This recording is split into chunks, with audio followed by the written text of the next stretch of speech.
I'm married to a reputable businessman that has his own business, and to me that's slander. Can you get me some water? To me, it's slander because the kind of person that he is in businessman. These are all a bunch of rude bitches. I'm sorry. What's up, guys? Welcome back to my channel. So I'm here today to talk about part 1 of The Real Housewives of Miami Season 6 reunion, or Season 6, Episode 18. And it is getting off to quite the start. The episode starts off with Larsa and Alexia going at it during the lunch break. Andy is like recording on his phone and he's like, there is quite the argument going on. You can see the look on his face. He's like, fuck, I wish this happened like out there so I could like be a part of it. He's like, I hope the camera person's on this shit, but they were. So yeah, they're going at it. Alexia came in just ready to fucking go. With Larsa and Adriana especially. Gertie is 100% over Larsa's bullshit. She's just like not having any bit of that. We also touched on like Julia's bullshit with Marisol earlier this season, and I totally forgot that even fucking happened, but you know, it kind of makes a bit more sense now because like at one point in this season I was like, Julia is really stirring the pot out of nowhere, but she's kind of been on that shit all season, like from the beginning with her issue with Marisol. She has had a nice little slow middle season where she focused on like her opera singing, all that bullshit. I really forgot about like Julia's earlier season stuff. It's because she was like just so like, just a shit stirrer towards the end with just a bone carriers go, you know what I mean? All that shit. She calls herself a truth teller, so you know, going off of that. But yeah, I'm really enjoying it so far. Part 2 of the reunion was also released a bit early on Peacock, so I saw that already. It's really good. Marisol starts fucking popping off as well. No spoilers, just kind of saying that. But yeah, you know, it was just a great episode overall. We had a really good preview as well. We had Alexia versus Larsa, Kiki getting emotional later on, Lisa versus Gertie and Julia, angry Marisol. It's just so fucking good so far. Before the reunion starts, we see some chit-chat backstage. And this is the part where Marcus made his comment about like, oh, these women couldn't even do the dishes in our house. They have to stand there and lay, blah, blah, blah. And Julia bit back, as I mentioned in a previous News and Memes video. And it's also worth noting that, you know, the reunion, they've started a tradition of, like, taking a shot of tequila right before the reunion starts. And they're going to do that this year with Larsa's tequila, but they don't have it yet. And Larsa's like, it's on the way. Girl, you couldn't bring a fucking bottle with you? Like, we're talking about, like, 8 shots as Nicole took a shot of water, you know, she's pregnant. So it's like, you couldn't bring a bottle with you? It's just like, okay, girl. But yeah, once the episode actually gets going, Larsa discusses her promise ring and putting her condo up for sale. She says she liked, you know, the penthouse life, but she, like, wants an actual house again. And Larsa says that she and Marcus are actually considering getting something together and maybe even combining their finances. Though, of course, they may be reconsidering this after the recent brief breakup. Larsa gets a question about, you know, oh, so you mentioned that you had sex with Scotty 4 times a night. Then you said you have sex with Marcus 5 times a night. You know, what do your kids think about, you know, you talking about your sex life like this? And Larsa's like, I'm not going to be discussing it anymore because it makes them uncomfortable, blah, blah, blah. And everyone's like, oh, okay, you know, that makes sense. And Alexia says, oh, well, can you blame them? I mean, and Larsa's like, I wasn't asking you, I was answering a question. And Alexia's like, whoa, like I was, you know, I'm just having a conversation with you. But Larsa's like not having any bit of it. And this is where they start kind of butting heads a bit. After Alexia and Gertie both say that, you know, no one believes that you actually have sex with Marcus 5 times a night. No one believes you had sex with Scotty 4 times a night. Like, no one believes it. And Larsa's like, well, maybe you guys are just dry. And she has this face and like the music changes. And it's like, why is Larsa always trying to play the fucking pussy Olympics? And oddly, once Alexia and Gertie, you know, bring that up, Lisa kind of like under her breath in a way, she's like, I mean, I've seen videos. And I'm like, you've seen videos of what, bitch? Like, of Larsa going round for round for round? Like, are you gonna say, oh, I've seen videos of other girls, like in pornos, going round for round? I don't know what the fuck she was gonna say, but it was very odd. Lisa kept saying some shit, like, under her breath, like, later on, and talking about, like, oh, doing drugs, aka, you know, snow, coke. Lisa said some shit like, I mean, most of Miami does drugs. That's like, Lisa, stop talking. I was just like, Okay, girl. And yeah, Lisa continues backing Larsa up. She's like, I mean, you know, maybe not like every night, but you know, some nights you can go like multiple rounds, like, you know, whatever. She kind of backs her up. Gertie calls her a mascot. Gertie's just done with that shit. And after Lisa backs Larsa up a little bit more, she says, you know, I mean, some nights you might want to go multiple rounds. Not every night, but you know, some nights you might want to. Gertie calls her like, oh, thanks, mascot. Thanks, mascot. And Gertie is over Larsa and Lisa, frankly. Larsa says, some people are just more in tune with their sexuality. Are you saying that, oh, being in tune with your sexuality means having sex 5 times a night every night? Bitch, that's 35 times a week. What are you talking about? Like, sorry, I don't need to be fucking running my shit ragged to, like, be into my sex. You know what I mean? It was like, what do you say? Larsa's always trying to play the fucking pussy Olympics. Like, and for what? For why? Like, for whom? Like, what are you doing? Then Larsa says that, you know, Kiki's little comments about her in the interviews or in the confessionals, like, oh, you know, kind of throwing shade at, like, her and Mark. Not really shade, but just being like, Larsa, like, you need to, like, scale it back. Why are you throwing a welcome back party for your man after he's gone for 5 days? Like, oh, I'm always third wheeling. Like, you know, it's kind of like talking about how infatuated, like, Larsa is with Mark, essentially.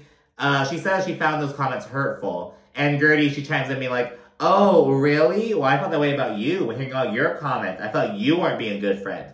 But yeah, Larsa's kind of like, because remember, I think of Kiki's this whole season was like, Larsa isn't being as good of a friend to me since she got with Marcus. Marcus takes up so much of her time. But Larsa's like, well, Kiki, you weren't that good of a friend to me, blah, blah, blah. And so it's kind of some conversation around that. And backstage, Marcus is like, don't hate on our love.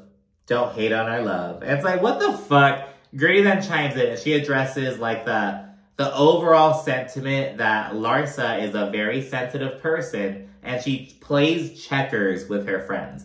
She's, like I mentioned with Potomac recently, she's very like tit for tat, like in that kind of way. Kiki then says that she can understand why Larsa was upset with her commentary. But, you know, she just felt cast aside by Larsa, and that's why she said that. And they both apologize and move on at that point. Andy then brings up the Michael Jordan video that came up towards the end of the fucking season, which Larsa and Lisa claim was obviously a joke. And it's like, who are you trying to convince? Like, oh, obviously it was a joke. Clearly, I interpreted it as a joke. No, you didn't. Like, you're saying that with your biased ass, like, whatever, girl. And while on the subject, Julia's like, you know, it's almost like if I were to leave Martina and start dating Chris Everett's child. Like, that's weird. Like, I wouldn't do that. It would cause all kinds of issues. I already know that. And Andy says, you know, that's a great analogy because Chris Everett and Martina are both tennis stars and, like, they have that similar dynamic as Michael Jordan and Scottie Pippen would have, presumably. And, you know, backstage, Mark says, like, not even close, Andy. Not even close. But in response, Larsa says, look, the basketball world is very, very small. Like, you know, it is what it is. But, you know, she says that they don't really talk about, like, anyone else's in-laws on the show as well. But Andy's like, I mean, no one else's in-laws are Michael Jordan. Like, it is what it is, bitch. Sorry. And, you know, he's right, because Larsa and Marcus keep saying that. And Marcus, whose Instagram name is very Air MJ, I think it's like some number or something. It's like, oh, you can't reap the benefits of being this heir to Michael Jordan. And then bitch and moan, oh, you just want to talk about my daddy. You get both sides, Mr. Nepo, baby. I love that Julia called him out, to be honest. But yeah, Andy then says that he personally wants to talk about the Michael Jordan situation 24/7 because Larsa's bitching and moaning about how you just want to talk about just the video, blah, blah, blah, blah, blah, blah. That's all we talk about all season. Even though it literally came up in the last episode and, like, you know, in 10 minutes. It's like, girl, whatever. They all then take a brief break and Gertie tells Alexia that Larsa is the poison of the group and that she's always threatening people into silence. After break, we get a segment on Marisol versus Julia. And once Marisol points out that, like, it kind of came out of nowhere, but I was like, well, you know, Adriana's always in Julia's ear. It makes sense, blah, blah, blah. Adriana accuses Marisol of trying to get fans to cyberbully her. And she produces the fucking receipt, and she, like, gets up and walks over to fucking Andy to give it to him. He does not give a fuck about her proof. Marisol's like, I'm not that dumb to, like, message strangers. And the screenshot was also very odd. It is very much giving that Adriana did it herself. It's not, her antics are not good. People are, like, kind of mixed and like, oh, this fucking stupid, kick Adriana off, and like, I love the delusion. Bring the delusion. Like, you know what I mean? So, very mixed kind of bag. Adriana also says that Marisol wished her dead. And Marisol kind of did. She points out, she's talking about a confessional in which Marisol said, oh, it's like rigor mortis, Adriana. That's not Adriana I want to see, so that way she'd leave me alone. Ha ha ha ha. And Marisol's like, that was a joke. If Adriana had said that about Alexia or Marisol, they would be having this whole fucking conniption. They would bring up that she does, like, witchcraft because she's Brazilian, all this, like, Marisol and Alexia have had some questionable views towards Adriana for being, they said some questionable shit about her being Brazilian. I'm just saying that. It really taps into, like, the Latino versus Latino bullshit, like, bitch, also there's talk shit about Argentinians, girl. Like, just kind of joking, but it's like, it's just that kind of like, girl, fuck them, fuck them. It's like very much giving like Cubans and Brazilian, that kind of beef.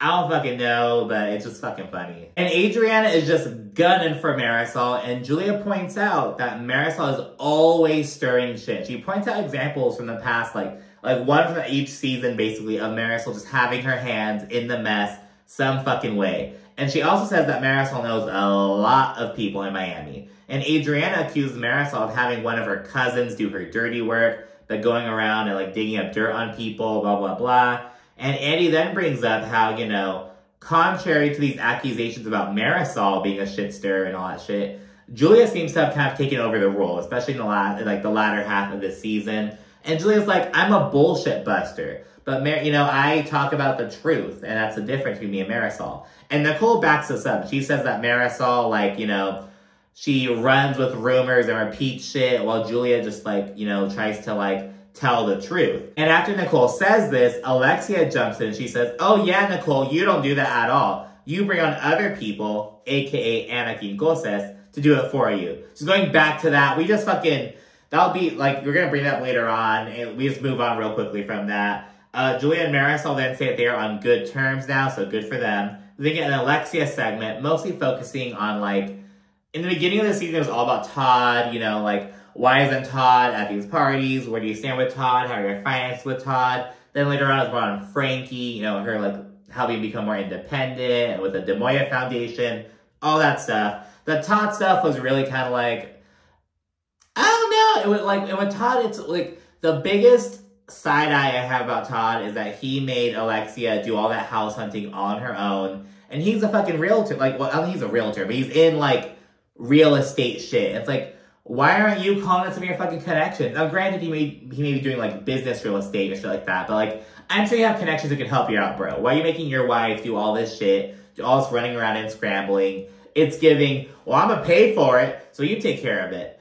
And it's also different because Todd entered Alexia's life fairly recently. You know what I mean? He didn't meet her kids till they were already adults and whatnot. But Alexia's also kind of like that, you know, Todd was like, well, do you have your stuff in order? Like, who's going to take care of Frankie if you pass away? I'm not doing that shit. And it's almost like, okay, like, I get it. Like, he's like, you know, no, but you can't take that on when you marry Alexia. I don't know. And granted, I do get that, like, Alexia would make Peter. I think that Peter would make a better guardian for Frankie than Todd. Maybe, like, you know, fully clear about that. But I think just the manner in which it's being presented, it's almost Todd's, like, washing his hands of it. I mean, you gotta figure that shit out. You know what I mean? It's just like, I mean, like, she's your wife, he's your stepson, he has special needs. You're just gonna fucking, like, what, not do it? I don't know. He's almost like, I'll let him live with me, that's about it. And that's what's kind of giving. I don't know, I only fuck with Todd, so, like, for that reason, the early season stuff kind of like, eh. But the Frankie stuff, I love it. You know what I mean? It's just like, so, I love seeing Alexia with Frankie and her talking about, like, you know, helping him become more independent. And I love hearing, like, that storyline aspect. Alexia says that he's growing much more confident as well as becoming more independent. She says that he's actually, like, checking in with her a bit less, so she has to call him now, like, what are you doing? You know what I mean? But just kind of learning how to, like, let go a little bit more, which is really important. She also explains how, you know, while Todd encouraged Alexia to move on with the group with the New Horizons party, he still had some reservations regarding, like, Adriana and some of the shit that she said about the family, blah, blah, blah. But, and, you know, he didn't want her, like, in his home, basically. And Alexia's like, you know, I had to respect that. Adriana says, oh, well, it's just all part of the job. It's part of the job. And Alexia shuts that shit down. And she's like, okay, it is part of the job, but being a bitch like you're being is not part of the job. So calm down. Like, just kind of like, girl, like, stop it. So Alexia's not gonna fucking play with Adriana. And granted, Adriana's also, like, coming in hot so far, but she's already annoying Andy. Like, she keeps interrupting Alexia and bringing up her hubris. And Andy is just like, okay. Like, that man does not like Adriana. He never has, he never will. Like, I said it once, I'll say it again, I will keep saying it. Like, Andy does not like Adriana, you can totally tell. Alexia then says that Todd was very hesitant because of all the shit that Adriana has talked, especially in the last year. And Adriana's like, well, my shit talking was only in response to you making that Instagram story post.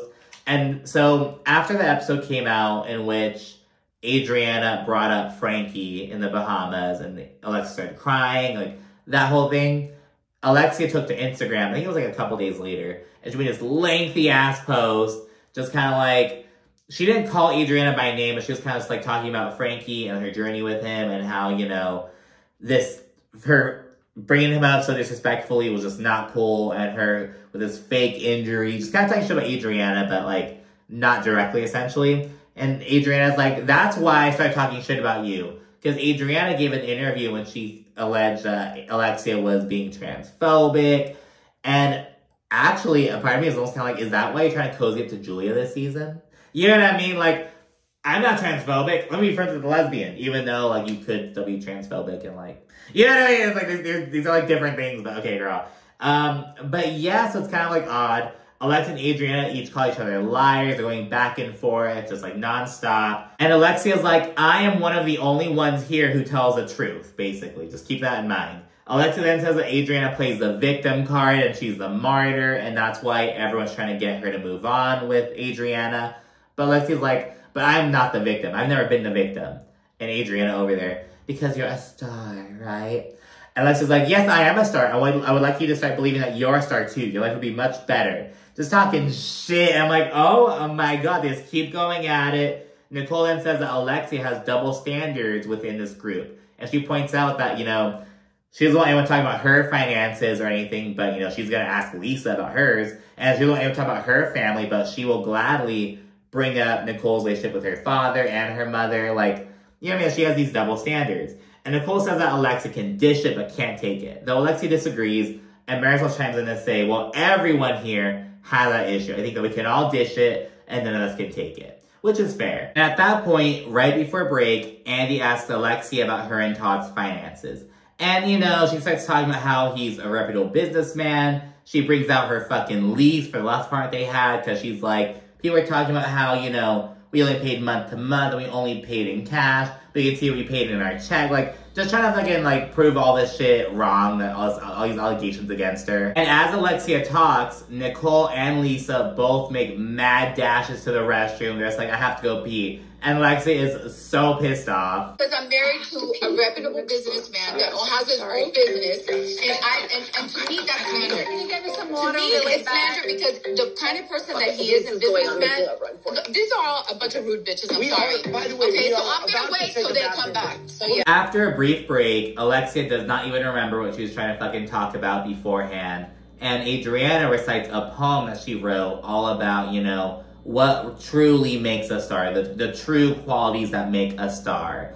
And it just falls flat. Like, she keeps getting up and taking center stage to, like, read shit, and you just tell that Andy is just over Adriana. Like, I would not be surprised if Adriana doesn't return. Like, Andy just does not like her. That's what I feel as a viewer, you know what I mean? Then, Larsa calls Alexia out for saying, oh, you said that you're the only one who doesn't lie, that's not cool. And in turn, Alexia lists off some of the different ways that Larsa lied this season. Namely regarding Gertie, and she's like, you know, you said that Gertie didn't tell you to not say anything, but, you know, we all saw that did happen. But Larsa's like, oh no, I misunderstood, I misinterpreted that, blah, blah, blah. Larsa then says that Alexia lied about the true reason why Todd did not attend the New Horizons party. And Alexia's like, no, why would I lie? Like, you know, you would have canceled that party. You would have canceled it and lied about the reason why. I don't have to lie. no, you know, I'm just gonna put it all on the fucking table. Like, that's who I am. I'm not a liar, unlike you. Alexia then goes at it with Larsa and Adriana at the same time. It's this fucking madhouse. And Julia and Kiki, they like kiss to get everyone to stop fighting. Kiki's like, oh, give me some red. Like, So kind of like just kissing silently on the corner while waiting for everyone to stop talking. Julia's just this fucking kissing bandit. She loves this shit. I can't. Once it's calm, Gertie says that Larsa is a true pot stirrer. Not Marisol, not Julia, it's always been Larsa. And she accuses her of holding people hostage and threatening them into having her back. And she then gives Nicole the floor. She's like, tell him, Nicole, tell him, bestie. And Nicole says that, you know, after Larsa and Lisa got into a fight at Alexia's wedding, Larsa threatened to go to the press about Alexia if she didn't back her up. And Alexia basically confirms that Larsa did this. She says, you know, you said, oh, like, I could say these things that people were saying were happening at your wedding if you don't back, or if you don't have my back. Some shit like that. And Larsa says, you know, well, according to people who are at the wedding, there are people who are doing drugs. So Larsa does acknowledge that, you know, there were rumors circulating that there are people doing that at your wedding. However, I did not make this threat. Though Alexia doubles down, she's like, no, that did happen, Larsa. That did happen. And at that point, Lisa's like, all of Miami, most of Miami does drugs. It's like, Lisa, stop talking. But anyways, Larsa keeps denying making this threat. She's like, I never threatened to go to the press. I never, like, threatened to share this information. I never did that. Though Alexia says it was more of an underlying message. And Gertie confirms it. She's like, you know, that's what you do, Larsa. You don't make these direct threats, but you say, oh, you know, I have some ammunition. Like, she alludes to what she could do, essentially. And at that point, they all break for lunch. And back in her dressing room, Larsa's like, Alexia's lying out there. I never went to the press. Whenever I threatened anyone, why would I do that? It's not what I do. And Gertie in her dressing room, she said that she put Alexia on the spot as a kind of test to see, all right, are you really a truth teller? And she passed with flying colors. And Gertie adds that she's on a mission to expose Larsa, because Gertie's not playing at this reunion. And Alexia goes to Larsa's dressing room, kind of chit-chat and kind of play nice. And Larsa straight up denies Alexia's account. And Alexia, she says that Larsa claimed, if I were a bad friend, I could have this out there, and I'm not doing that. And Alexia also acknowledges, no, I never said that you threatened to go to the press. That's not what you did. What you did was, oh, if I were a bad friend, if I did not have your back, I could do this, but I'm not doing that. And that's kind of, so there was some like miscommunication out there, I guess. I think it's because, you know, Gertie brought it up and asked Nepola to bring it. Like, yeah, there was like, it was like a game of telephone, essentially. But the underlying thing is that Larsa did kind of hold that over Alexia's head, basically. And they start arguing about, you know, who's the liar. And that is where part 1 ends. And it was so fucking good. But what you think down in the comment section. Be sure to also like and subscribe. And of course, stay tuned for more. Thank you for watching. Bye.